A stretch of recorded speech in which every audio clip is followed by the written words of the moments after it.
Hey everybody, happy Sunday morning. If I sniffle a lot, sorry, my allergies are killing me. Uh, Before we get into this week, before we get into the investing part and talking about different types of accounts like your work 401k and all that stuff, I did want to do a quick hit on credit scores because it's very important because your credit score can impact what lenders charge you for your interest rate, insurance companies, what they charge you. So I wanted to talk a little bit about that so that you all can understand. So now that we are into a place where we are saving more money, we have cut our spending way back, we are getting ourselves out of debt, we are putting back money to save. I want you all to understand your credit score because when you go to retire in your 60s or 70s, you need to have a home that's paid off, you need to have a paid off vehicle, and some of you are not even in the position to even think about purchasing a home. And I can talk about that later on, but the credit scores were never meant to be what they become. And I'm not going to walk you through the whole history of it. I'm just going to explain to you what they are in very simple terms and give you the two things you need to worry about. There are three credit bureaus in America, Experian, Equifax, and TransUnion. And your lenders, your credit card companies, your auto loan, your home loan, can report every month to one, two, or all three of these, and that is how you get a determined credit score. Now, back when I bought my first house, the way they were doing it is they took all three of your credit reports because they all score a little differently, which is weird, I know, but they do it. And then what they did was they said, here's all three scores, and your middle one is the one they went with. Now it's changed. So several years ago, a company called Fair Isaac decided that instead of making lenders have to worry about, which report gets more weight than the other, and, there's a negative on this report, it's not on this one, Fair Isaac decided to just come up with one score that blended everything from all three credit reports into one place and housed all the data. And it is called your FICO score. And that is your score that gets pulled when you apply for auto insurance, when you apply for a new job, when you look for a home or an auto loan, credit card. Other places like cell phones companies tend to usually only pull one. Like, for example, I think AT&T uses Equifax, maybe. When I was there, I know which one it was, but either way, they only use one of them. But most places now just pull the FICO score because it has everything. You can use apps like Credit Karma. They use Equifax or Experian and TransUnion, maybe. I don't know. I don't worry about all these anymore. So if you do something like Credit Karma, understand that what it's telling you your credit score is not your FICO, because there's one of the three bureaus they don't work with. And it used to be like pulling teeth to see what your credit score was and see your credit reports. The only legit place to get a full credit report free once a year from each of the three bureaus is annualcreditreport.com. It's a government-backed initiative that allows every American consumer to have their credit report one time a year free from each company. Now, that is just the report, it's not the score. So you can pull the report to look for accuracy. That's a big thing as you're getting into a place where you're maybe looking to get a home or a new car, is ensuring that what's reported on your credit report is accurate. Negative items, including bankruptcy, stay on there for 7 years. The only thing that stays on there longer is there's two types of bankruptcy. The type where you pay back some of the money is 7 years. The full liquidation bankruptcy, where they wipe out all of your debt, stays on there for 10.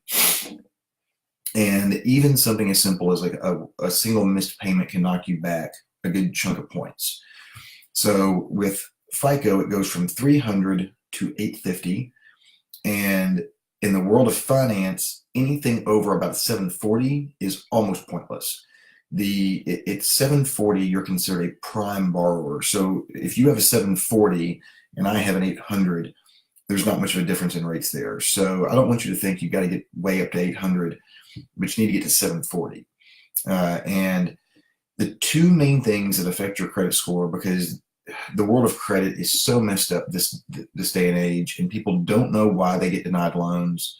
and things of that nature. They get false information. So I'm going to tell you all the two biggest factors that go into your credit. Number one, 35% of your score is on-time payments. So if you look at your credit report, you get 12 little boxes per year per lender. Okay, so some of these, if you've had a credit card for like 10 years, it's a lot of boxes. And those get red X's in them if you missed a payment. And that will stay there for 10 years. 35% of your score is made up of do you or do you not pay your bills on time. Okay. And the lenders can report that, like I said, to 1, 2, or all 3. So paying your bills before the due date every month is the number one thing. It's 35% of your score. The second biggest is what is called credit utilization. It's 30%. So combined, these two items make up 65% of your FICO score. And credit utilization is very easy to explain. I'm going to make it really simple. If you have one credit card with a $100 limit on there, what the credit reporting bureaus want to see is 20 to 30% utilization and no more, which means if you have a $100 credit card balance, only using $20 to $30 of that. If you are sitting on several cards that are close to maxed out or with very high balances, you look irresponsible to your creditors because it looks like they are extending to you a loan of $100 in credit, and you are constantly using all of that. You're constantly at that like $85 to $95 balance on that card. And when they look at your report and they see this balance the same way every month, yes, you might be making an on-time payment, but 30% of your score is how responsibly do you use your credit? So if you have to have floating credit card debt for any reason whatsoever, you need that to come down. So what this means is, as you guys pay off your credit cards, I would highly encourage you to go ahead and just destroy all your store cards and cancel those.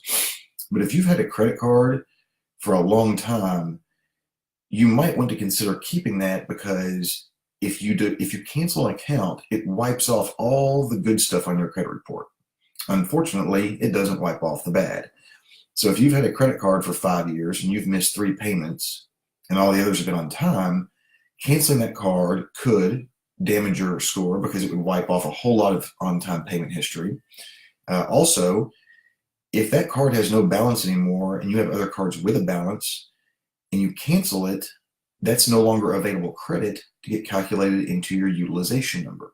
So if you had 3 credit cards, all with a $100 limit, and all are pretty close to maxed out, and you finally pay one completely off, your utilization has gone from almost 100% to down to 66% overnight just by paying off that one.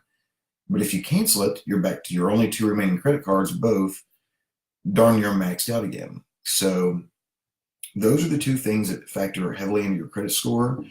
Some other things that factor into there are inquiries, but it's a very, very small hit. These are when people pull your credit.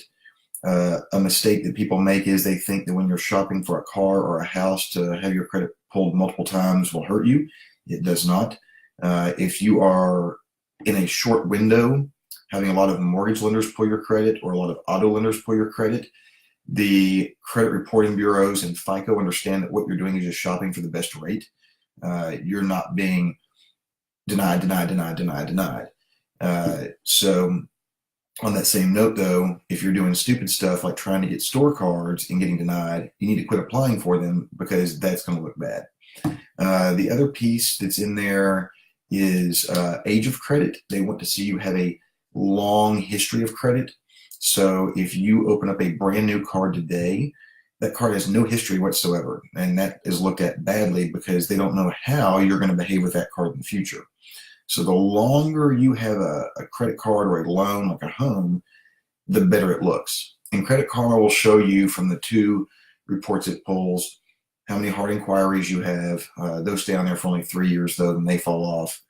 It'll show you your utilization rate, your on-time payments, and it does show you the average age of your credit. But don't become solely reliant on something like Credit Karma. I encourage everyone to 3 times a year pull your credit, and then just pick which one you want. Do it in January, do it in June, and then do it in November, and then just grab one of the three each time, and download it and go through it to make sure there are no errors. And if you want to, it's a small charge. It's usually less than $10. It'll also pop up your score. But for free, you'll get the report. And I encourage everybody to 3 times a year pull that and make sure there's nothing inaccurate on there, like a missed payment that you didn't have, making sure you don't have any identity theft going on, like an account you don't know about. My old boss at Sprint, his wife, I believe it was, she had some identity theft happen, and somebody on the West Coast had like a $10,000 credit card in her name. But credit is important because if you are stuck at like buy here, finance here, car loans, those are probably, 10 to 20% interest on the car loan. My Lexus right now is financed at 4%. So you can imagine how much more money would have to come out of your budget for an auto loan if your rate goes from 4% to 10% or 12 or 15%. That's a whole lot of extra money out of your budget every month going to just interest because you didn't take good care of your credit. So I don't expect everybody today to have good credit, but your on-time payments and how much of your credit you use, 65% right there. If you focus on those 2 things, you can really start to make an impact on your credit score, and it's recalculated monthly. So hopefully as you're paying down this debt, you're getting to see your credit score rise and go up along with it. And I just wanted to hit that because a lot of times false information about credit's talked about, or generally speaking, like most of the rest of this stuff, nobody knows what the hell goes into it anyway. So they just figure, well, my credit sucks, it'll always suck. It doesn't have to be that way. It's easily fixable by paying your bills on time. And now if you're living within a budget, you shouldn't be overspending every month anymore. And if you're putting extra money towards those balances, then your credit utilization ratio is also moving in the right direction. So that's also helping your credit score. So just want to throw that out there for you guys. We'll start this week on investing. That's going to be my most favorite, my most fun part. I love it. So I'm going to try to do a really good job of getting you all started and making this easy to understand, where you can just hopefully know way more in the next couple of weeks than you did going into it. Again, if you all need anything, hit me up. I'll talk to you all later. Bye-bye.